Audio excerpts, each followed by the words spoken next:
ala Sayyidina Muhammad.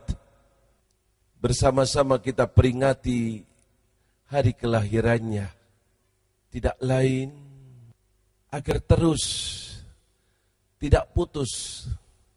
Karena manusia inilah juru selamat. Manusia inilah yang mengenalkan kita kepada Allah. Manusia inilah yang selalu dalam kehidupannya berdakwah. Berkorban, tidak lain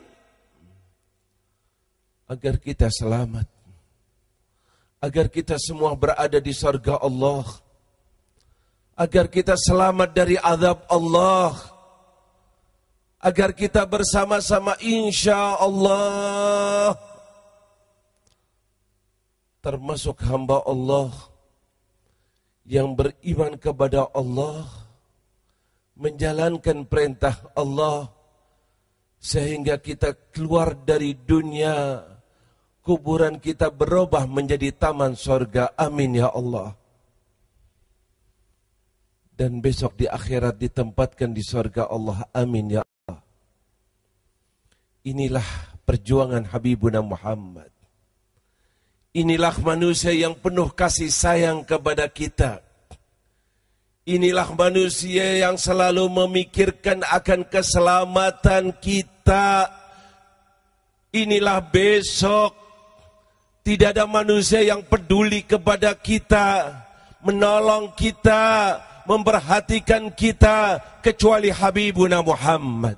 Selazimnya kita sebagai umat Nabi Muhammad tidak lupa akan Nabi Muhammad, selalu mengenang Nabi Muhammad, selalu tertanam cinta kepada Nabi Muhammad, karena beliaulah satu-satunya manusia yang selalu memikirkan akan keselamatan kita. Allahumma salli ala Sayyidina Muhammad. Allahumma salli ala Sayyidina Muhammad. Disinilah kita berusaha terus. Bagaimana mendoktrin hati kita untuk mencintai Nabi Muhammad. Kenapa sampai berkali-kali Nabi mengingatkan kepada kita akan kewajiban kita untuk mencintai dirinya. Kenapa? Tidak lain karena beliaulah satu-satunya manusia yang diutus oleh Allah untuk semua manusia. Bukan di tempat yang khusus saja. Bukan di zaman yang khusus saja, tidak. Beliau diutus untuk semua manusia, tidak lain untuk membawa risalah agama Allah yang akan diterima oleh Allah, yang akan diakui oleh Allah, yang akan mendapatkan pahala dari Allah, yaitu yang kita lakukan sesuai dengan yang dilakukan oleh Habibuna Muhammad.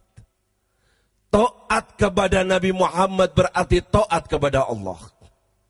Maka tidak ada pintu, jalan untuk mendapatkan keridhaan Allah kecuali pintunya Nabi Muhammad. Kullul babin galat wal bab dha ghair maglud. Semua pintu tertutup kecuali pintu manusia ini, yaitu Habibuna Muhammad. Ditegaskan dalam hadis qudsi, lau ja'uni min kulli tariq wastaftahu min kulli bab. Mereka datang melalui pintu apa saja, jalan mana saja, kata Allah, tidak akan aku terima kecuali melalui pintu kekasihku Muhammad. Allahumma salli ala Sayyidina Muhammad. Allahumma salli ala Sayyidina Muhammad. Doktrin semacam ini dalam hati kita. Tanamkan dalam kehidupan kita. Sehingga kita insya Allah tidak akan putus hubungan dengan Nabi Muhammad. Kalau kita tidak putus dengan Nabi Muhammad, hidup kita sebagai umat Nabi Muhammad dan akan meninggal sebagai umat Nabi Muhammad, dan besok insya Allah akan diakui oleh Nabi Muhammad. Amin ya Allah. Bukan satu hadis, bukan dua hadis. Nabi menegaskan, tidak akan sempurna iman kalian. Silahkan beriman, silahkan masuk Islam, tapi ketahuilah iman Islammu tidak akan sempurna kecuali di hatimu ada kecintaan. Cinta yang mendalam. Kepada siapa? Kepada Habibuna Muhammad. Cintai lebih daripada hartamu yang kau cari. Lebih dari duitmu yang kau kumpulkan. Lebih daripada anakmu yang kau sayangi. Lebih daripada orang tuamu, lebih daripada suamimu, lebih dari siapapun. Yang paling dicintai Habibuna Muhammad. Tolong perhatikan ini. Doktrin semacam ini, inilah asas. Kenapa kita bobrok? Kenapa kita mundur? Kenapa kita bejat? Kenapa aliran sesat ada di depan kita? Faktornya satu. Kurang mengenal Nabi Muhammad. Kurang cinta Nabi Muhammad. Kurang faham akan sejarah Nabi Muhammad. Lihat sejarah Nabi. Lihat sejarah anak didiknya. Lihat para sahabatnya. Pujian-pujian datang langsung dari Zat pencipta alam semesta. Bukan saja Nabi Muhammad yang dipuji oleh Allah, tapi anak didiknya, sahabat-sahabatnya, begitu hebatnya dalam beribadah kepada Allah, begitu hebatnya dalam persatuannya, saling kasih sayangnya, begitu hebatnya dalam peduli terhadap agama Allah. Itu diterangkan oleh Allah sampai ditegaskan Allah ridho kepada mereka dan mereka ridho kepada Allah dan Allah ridho kepada mereka. Muhammadun Rasulullah walladzina ma'ahu, orang-orang yang bersama Muhammad, asyidda'u 'alal kuffar ruhama'u bainahum tarahum ruk'an sujjadan yabtaghuna fadlan minallahi wa ridwana. Orang-orang yang dididik oleh Nabi Muhammad, orang-orang yang beriman di tangan Nabi Muhammad, mereka itu kata Allah sangat gigih, peduli akan agama Allah, selalu memperjuangkan agama Allah. Tidak tinggal diam, tidak nutup mata, tidak nunggu ada musibah, tidak nunggu dibakar lebih dahulu. Sudah bangkit, dengar orang munafik mencaci, menghina, langsung Sayyidina Umar mengatakan, "Ya Rasulullah, izinkan aku, da'ani aktuluh, aku penggal kepalanya ya Rasulullah." Baca sejarah. Amr bin Wud menghina Nabi Muhammad dalam perang Khandaq. Dia dapat melompati parit, congkak dengan kehebatannya. Di atas kudanya dia gembar-gembar dan mengatakan, "Ya Muhammad, hal min mubaris." Wahai Muhammad, adakah orang yang berani menantangku, menghadapiku? Katanya kalau mati orang Islam akan masuk surga. Ayo hadapi aku. Penghina Ali bin Abi Thalib, seorang anak muda, langsung izin kepada Rasulullah. Ya Rasulullah, izinkan aku untuk menghadapinya. Tidak terus diam, tidak bungkam.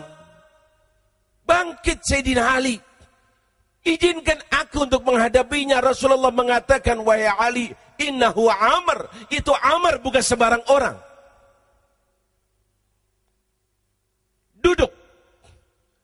Duduklah Sayyidina Ali. tidak lama kemudian Amr dengan congkaknya, sombongnya, berputar-putar dengan kudanya dan lagi mengatakan, hal min mubaris, siapa yang berani menghadapi aku? Sayyidina Ali tidak sabar lagi, langsung berdiri dan pamit kepada Rasulullah. Ya Rasulullah, izinkan aku untuk menghadapinya. Rasulullah berpikir lagi dan mengatakan, wahai Ali, itu adalah Amr, seorang algojo. Begitu hebatnya dia. Duduklah Sayyidina Ali.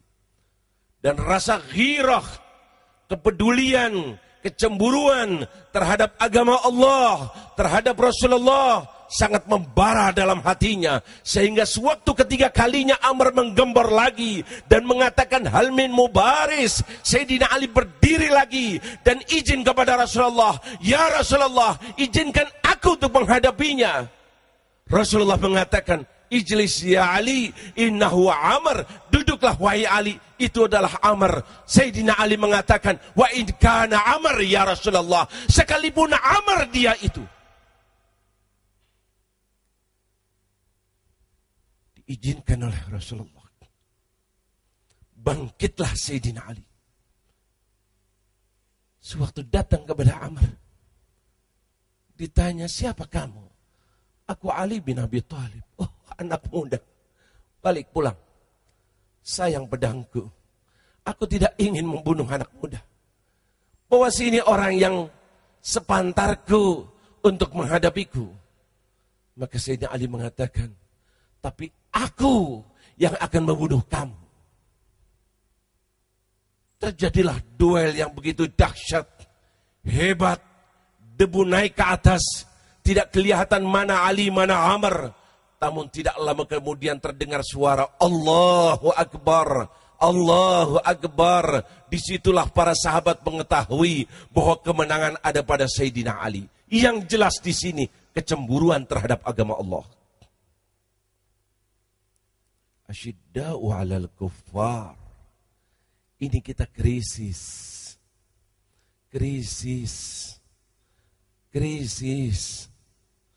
Ruhama'u bainahum, saling sayang menyayang, saling bersatu.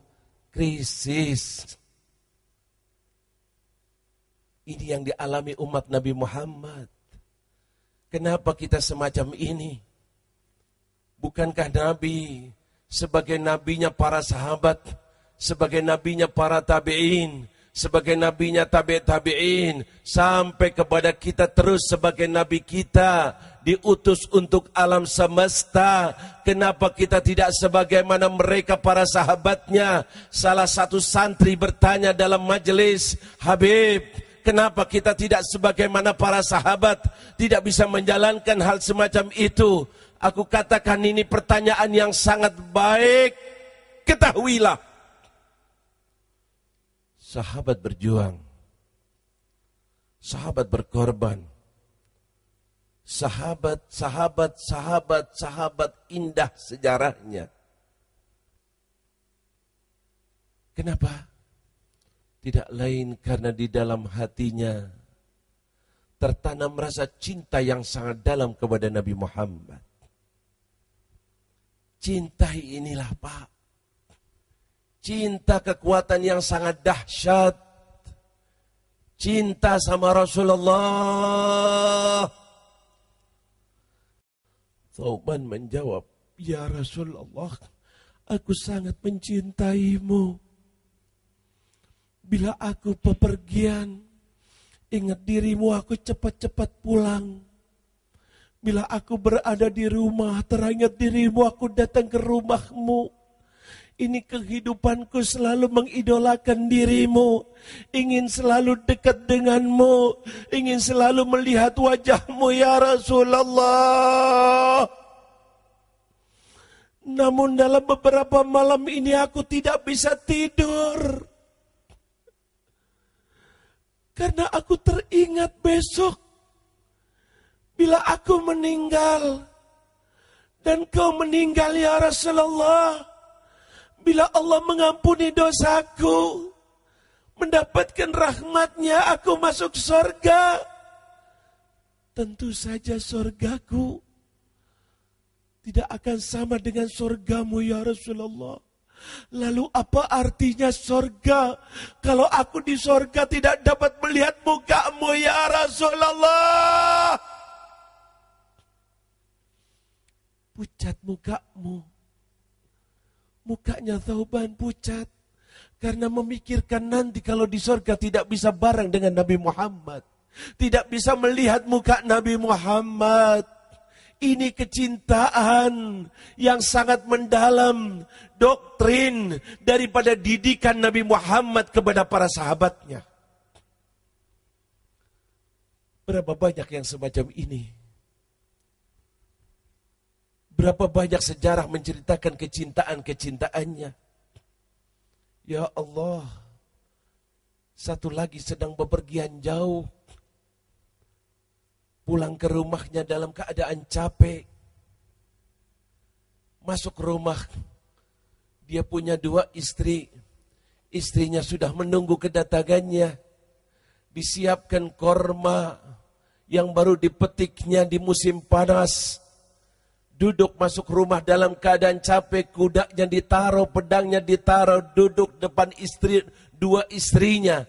Dan korma ada di hadapannya. Tahu-tahu hatinya gelisah dan bertanya kepada istri-istrinya, wahai istri-istriku, aku masuk kota Madinah sepi. Aku tidak melihat sahabat-sahabat. Aku tidak melihat Rasulullah. Kemana mereka? Sedang apa mereka? Dijawabnya, Rasulullah dan para sahabatnya sedang pergi ke Tabuk. Fi ghazwati Tabuk. Dia berpikir sejenak. Ya Allah, Rasulullah di padang pasir. Rasulullah dan para sahabatnya sedang kepanasan mempertahankan agama Allah. Abu Khaythamah duduk di rumahnya dengan teduh. Di depannya makanan, di depannya istrinya. Langsung dia bersumpah, demi Allah, ini makanan haram bagiku. Tempat ini haram bagiku. Diambil kudanya, diambil pedangnya, ditinggalkan rumahnya, ditinggalkan istrinya, ditinggalkan makanannya. Dia capek, dia punya alasan. Karena pengumuman perang dia tidak berada di Madinah. Tapi tuntutan dari hatinya, kecintaan kepada Rasulullah menjadikannya bangkit. Dikejarnya Nabi Muhammad. Dikejarnya Rasulullah. Berangkat seorang diri menuju arah Tabuk. Sehingga sewaktu dekat, para sahabat melihat debu begitu banyak. Takut-takut ada serangan dari belakang. Tapi Rasulullah mengatakan, kun Abu Khaythamah. Jadilah yang datang adalah Abu Khaythamah.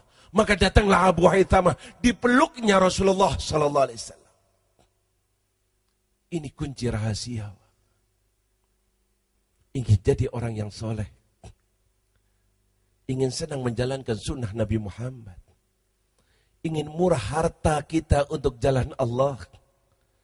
Ingin murah nyawa kita mempertahankan agama Allah. Satu kuncinya, cintai Nabi Muhammad. Cintai Rasulullah. Dengan cinta itulah hartamu tidak ada artinya demi Nabi Muhammad. Dengan cinta itulah nyawamu tidak ada artinya demi Nabi Muhammad. Doktrin semacam ini pada diri kita dan santri kita. Itulah didikan Nabi Muhammad. Dikenalkan siapa dirinya, bagaimana makamnya, bagaimana mulianya. Dikumpulkan para sahabat dan dikatakan, ketahuilah wahai para sahabatku, Adam wa man tahtahu tahta liwa'i ghadan yaumal qiyamah. Adam dan semua anak cucunya, para nabi, para rasul, para siapa saja, di bawah benderaku besok di hari kiamat. Sahabat-sahabat mendengarkan semacam ini, ya Allah, alangkah mulianya Nabi kita, alangkah agungnya Rasul kita. Banyak hal yang Nabi lakukan untuk mendoktrin para sahabatnya akan kemuliaan dirinya, keagungannya. Semuanya itu tidak lain agar umatnya tahu siapakah nabinya, siapakah rasulnya. Pilihan Allah, khiyarun min khiyar, khiyarun min khiyar, pilihan di atas pilihan, pilihan di atas pilihan. Siapa itu? Nabi kita Muhammad. Disinilah Allah tegaskan dalam Al-Quran kepada kita. Tolong, agar kita selamat, agar kita tidak putus hubungan dengan Nabi Muhammad, agar kita hidup sebagai umat Nabi Muhammad dan insya Allah meninggal sebagai umatnya Nabi Muhammad. Dan besok insya Allah diakui oleh Nabi Muhammad. Amin ya Allah. Amin ya Allah. Amin ya Allah. Keadaan mengerikan yang mengaku umatnya Nabi Muhammad banyak. Betulkah dia mati sebagai umat Nabi Muhammad? Yang ngaku sebagai umatnya Nabi Muhammad banyak. Betulkah dia diakui oleh Nabi Muhammad? Tanyakan itu pertanyaan kepada diri kita masing-masing. Allah tegaskan dalam Al-Quranul Karim, wa'lamu anna fiikum Rasulullah. Sadar wahai umat Nabi Muhammad. Sadar wahai para pemuda. Sadar wahai para orang tua. Sadar wahai para ulama. Sadar wahai para pejabat. Sadar siapa saja yang mengaku umatnya Nabi Muhammad. Ketahuilah kata Allah. Di situ ada utusan Allah. Di situ ada Habibuna Muhammad. Ini. Tanam ke semacam ini. Agar langkah kita, perjalanan hidup kita, selalu di depan kita Habibuna Muhammad. Tidak ada yang lebih mulia lebih dari Nabi Muhammad. Tidak ada yang lebih agung daripada Nabi Muhammad. Tidak ada yang lebih kami cintai seperti Nabi Muhammad siapapun yang di hadapannya. Tolak ukur kita Nabi Muhammad. Siapa manusia berada dalam garisnya Nabi Muhammad, kita siap berada di belakangnya. Ulama, kiai, habib, dai, pejabat, monggo.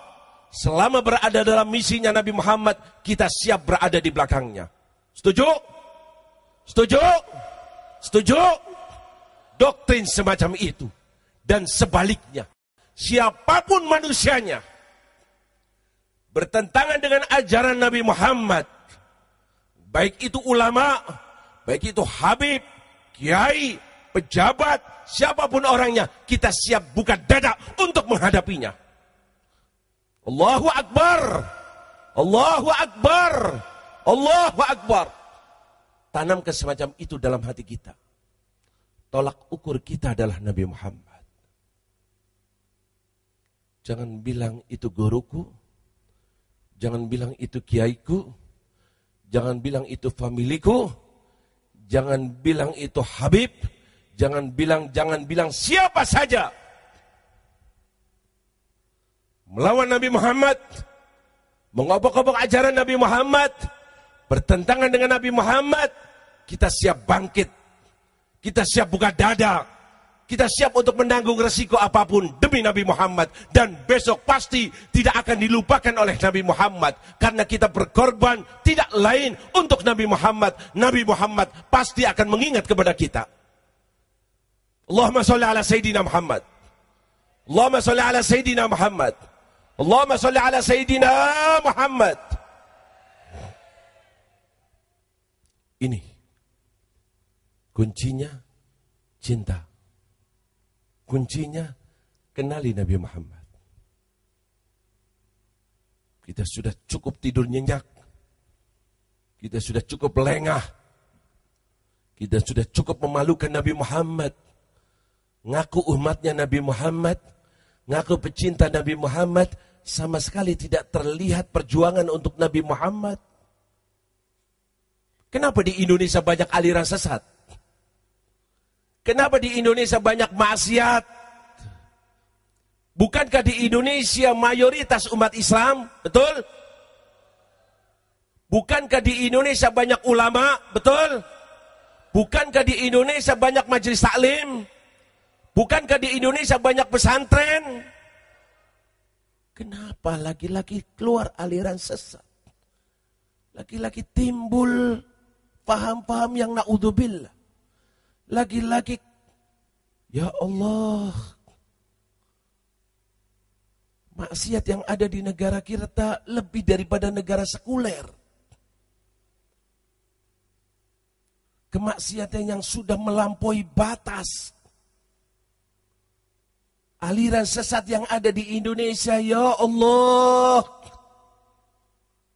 Berapa banyak timbul di sana sini, mana umat Islamnya? Mana pecinta Nabi Muhammad? Mana ulamanya, kiainya, habibnya? Misi Rasulullah diobok-obok. Misi Rasulullah dirusak. Umatnya Nabi Muhammad dimurtadkan. Alhamdulillah, kejadian di Sabang insya Allah menunjukkan bahwa ahli sunnah mulai bangkit datang dari Madura. Amin. Amin. Bendera ahli sunnah akan berkibar mulai dari Madura. Amin. Itu yang saya lihat, saya cium, karena mempunyai dampak yang sangat baik. Mulailah ulama kita bangkit. Mulailah dai kita sadar, mulailah persatuan, dan insya Allah tidak lama lagi majelis ulama mengeluarkan fatwa bahwa Syiah sesat menyesatkan. Amin, amin. Bahkan insya Allah sudah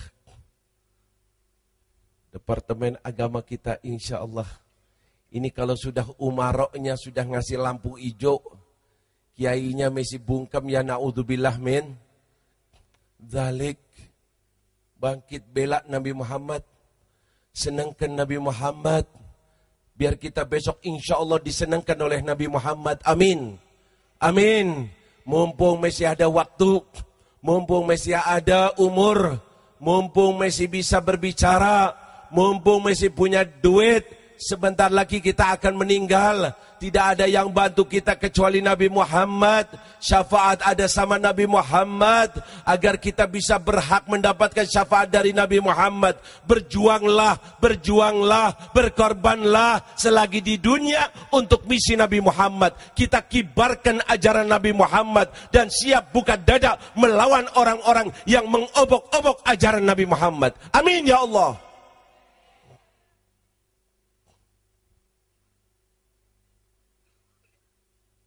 Tanamkan semacam ini.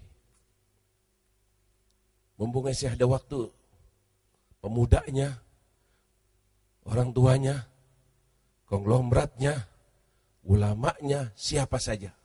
Bersatu. Indonesia mayoritas ahli sunnah wal jamaah. Dan inilah tempatnya ahli sunnah wal jamaah. Tidak ada tempat buat faham lain. Di Indonesia, datang Wali Songo, datang Syekhuna Khalil membawa bendera ahli sunnah wal jamaah. Maka yang berhak di Indonesia adalah ahli sunnah wal jamaah. Selain ahli sunnah wal jamaah menggerogoti orang-orang ahli sunnah, kita siap buka dada, kita hadapi mereka. Setuju? Ngeri Pak, ngeri. Karena ajaran Syiah ini ajaran yang sangat menakutkan. Bukan seperti faham yang lain. Aliran sesat banyak. Ahmadiyah ada. Tapi orang masih cepat bisa tahu ini sesat. Kenapa? Karena terang-terangan ngaku ada Nabi setelah Nabi. Mirza Ghulam Ahmad dibilang Nabi. Yang ikut ya sudah berarti sudah keterlaluan. Sampai ngaku ada Nabi setelah Nabi Muhammad sudah jelas-jelas murtad. Mudah. Ada faham Wahabi. Mudah. Karena mulutnya nggak bisa tutup. Lagi-lagi kalau lihat maulud, lihat talqin, lihat tahlil, lihat tawasul. Syirik, syirik, bid'ah, bid'ah. Betul? Mudah kita ketahui. Tapi kalau ini kadang-kadang mengatakan semacam ini, ngomong semacam ini, yang omongannya itu berbeda dengan ajaran yang sebenarnya. Kitab-kitab rujukannya Al-Kafi, Al-Istibsar, Man la yahdul faqih, At-Tahdzib. 4 kitab rujukannya ini diumpet-umpet. Tidak mau nampak, tidak mau dibukakan. Sehingga orang tidak tahu akan hakikat ajarannya. Yang ada buku-buku yang ditulis oleh ulama fulan, yang dibungkus dengan taqiyahnya, dengan ditutup-tutupi kejelekannya, tujuannya untuk menarik orang-orang ahli sunnah. Seakan-akan tidak ada perbedaan prinsip antara ahli sunnah dan syiah. Kita bersatu, kita sama-sama ikhwan, kita sama-sama muslim. Ini sering dikatakan, bahkan ulama dari kita juga ada yang mengatakan semacam itu. Kenapa? Karena bodohnya, tololnya akan hakikat daripada faham syiah. Kenapa? Karena mereka pandai untuk menutup-nutupinya. Bahaya apa tidak? Bahaya apa tidak? Kalau ada penyakit yang jelas kelihatan tuh gampang diobati. Ini nggak kelihatan. Tutup. Ditutup. Kenapa ditutup? Karena takut. Kenapa? Ada bahayanya. Coba kalau kita bawa makanan yang nggak dilarang, bawa pisang, bawa aja gini. Orang lihat nggak apa-apa, nggak ada masalah. Bawa roti nggak masalah. Tapi giliran dia takut bahwa yang dibawa itu bahaya, takut nanti dipegang oleh polisi, bawa narkoba, bawa ganja, dia tutup-tutup. Itulah yang dilakukan oleh orang-orang Syiah. Tanyakan kepada dedengkat-dedengkat Syiah. Dari yang paling alim, mana kitab rujukanmu? Bukakan di sini. Ayo. Kita buka dan kita kaji apakah itu Syiah. Betulkah masih dalam kategori Islam ataukah sudah murtad? Dalam buku-buku itu jelas dan nyata. Murtadnya bukan dari satu sisi, Pak. Kalau kita ngaji tauhid, asbabur riddah, sebab-sebab seseorang murtad, itu murtadnya bukan dari satu sisi lagi. Tadi sudah disinggung, Qur'annya ditambah-tambah, bukan 1 ayat, bukan 10 ayat. Sampai-sampai dikatakan bahwa Qur'annya mereka itu 3 kali lipatnya Qur'annya ahli sunnah. Qur'annya orang Islam, ini 3 kalinya tebel. Kemana ayat-ayat itu? Dihilangkan oleh para sahabat.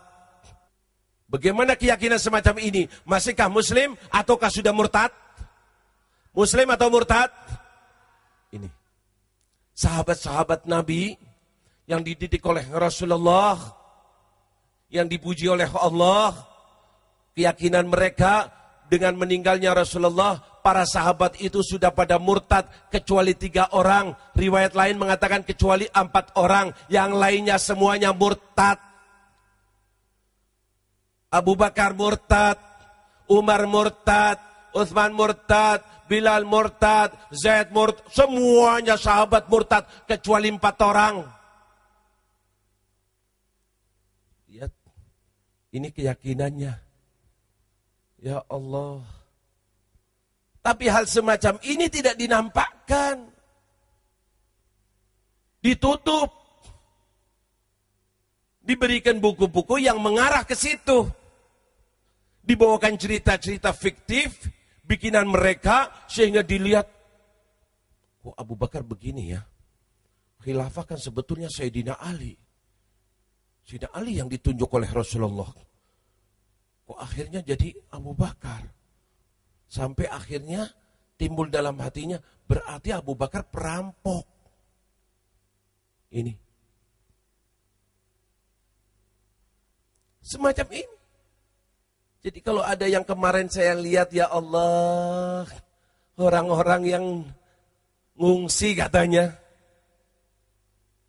Kasihannya itu ngerti apa?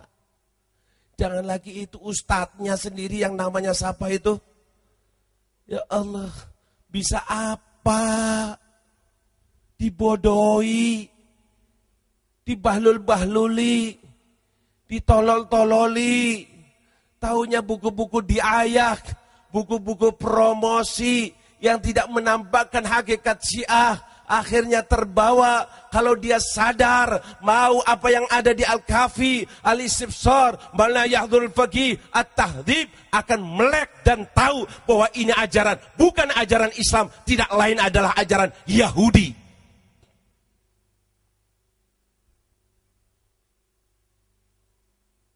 Jelas-jelas bertentangan dengan agama Islam. Sahabat dibilang murtad, kecuali 3 atau 4. Kalau sudah anak santrinya Rasulullah dibilang murtad, terus gurunya gimana? Coba di sini banyak santri. Kalau ada pesantren dibilang, oh santrinya itu maling-maling, santrinya itu perampok-perampok. Berarti gurunya, kiainya, itu. Jangan dianggap mengkritik sahabat berarti hanya sahabat. Efek sampingnya ke Rasulullah. Nabi Muhammad yang mendidik mereka. Nabi Muhammad yang mengajari mereka.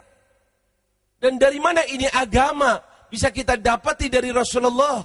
Kalau kita tidak melewati ulama-ulama sebelum kita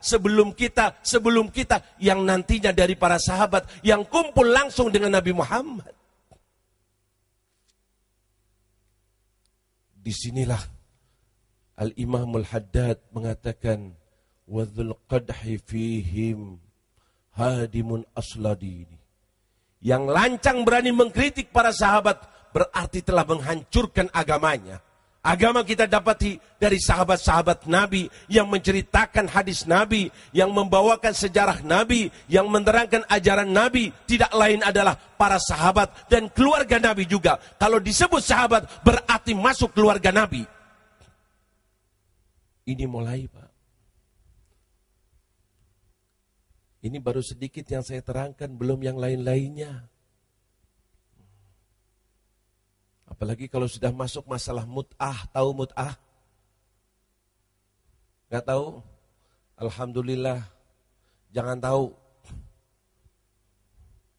Kawin kawin kontrak.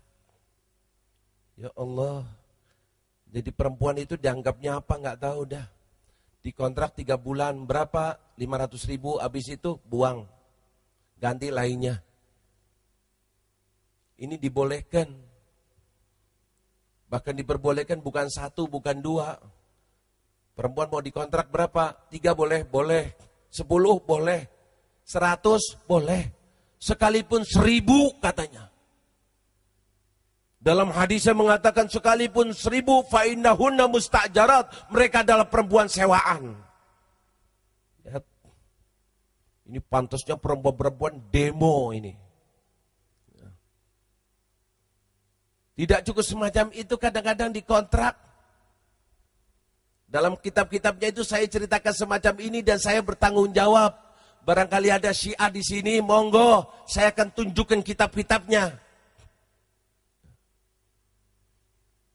Mau sewanya sebagian saja. Sewa tangannya aja. Sewa mukanya aja. Bahkan meyakini yang kawin kontrak itu pahalanya besar.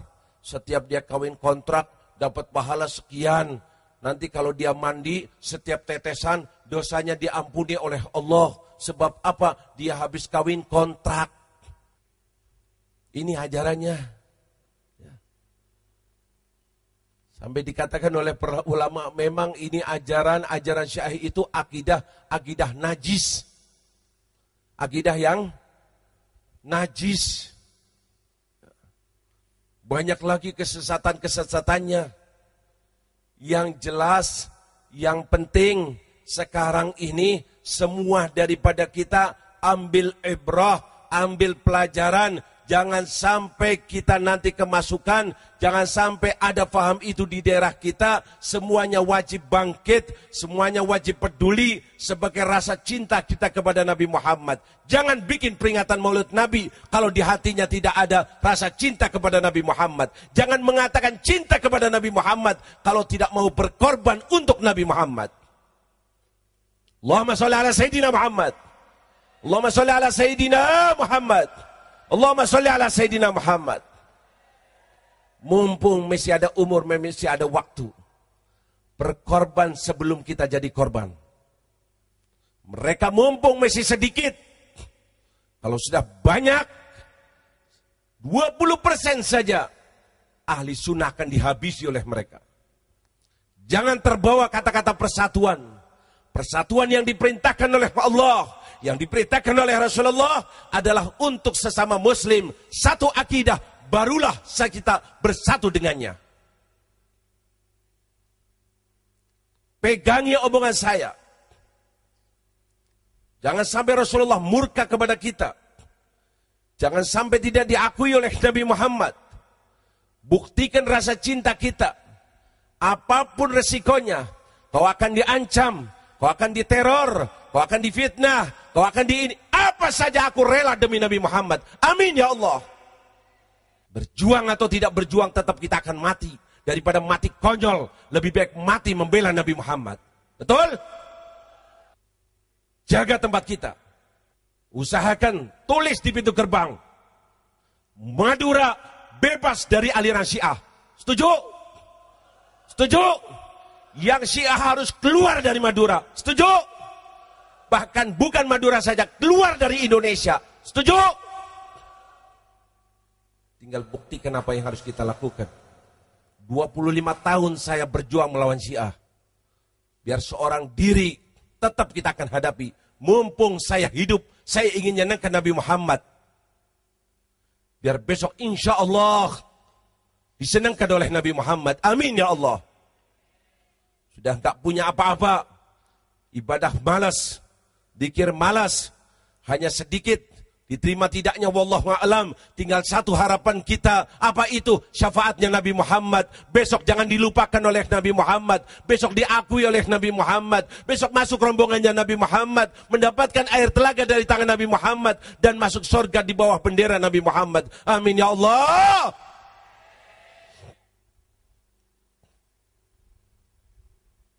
Kuburan ada di depan kita. Siapkan diri. Siapkan diri. Selagi ada kesempatan. Kalau kita tidak mau berkorban, ingat. Kita akan jadi korban. Sebelum kita jadi korban, marilah kita berkorban. Insya Allah kita akan selamat. Amin ya Allah. Berkorbanlah untuk ahli sunnah wal jamaah. Sebelum jadi korban oleh musuh ahli sunnah wal jamaah. Kalau kita baca buku mereka, bagaimana sikap mereka terhadap ahli sunnah, kejamnya, liciknya, fitnahnya, na'udzubillah min dzalik. Sekarang ini masih sedikit. Sekarang ini minoritas. Dia masih sekarang belum menampakkan hakikatnya. Lihat Iran. Saya bertemu langsung dengan Mufti Syafi'iyah, tokoh ulama Syiah. Tokoh ulama Syafi'i yang berada di Iran. Dia menceritakan, sewaktu saya berada di tempatnya Sayyid Muhammad Ali al-Maliki, beliau memanggil saya dan dia mengatakan, lihat apa yang dikatakannya. Dulu, di zaman Syah Reza Pahlavi, kita ahli sunnah di Iran, ikut bersama mereka orang-orang Syiah. Untuk apa? Menumbangkan Syah Reza Pahlavi di bawah pemimpinan Khomeini. Tapi setelah Syah Reza Pahlavi musnah, hilang, Khomeini muncul, justru kita ahli sunnah dihabisi. Madrasah-madrasahnya dihabisi. Masjidnya dihabisi. 15 juta orang ahli sunnah di Iran sama sekali tidak ada suaranya. Giliran akan menampakkan untuk dunia Islam, seakan-akan menghargai ahli sunnah, disewa orang-orang ahli sunnah yang bisa disewa.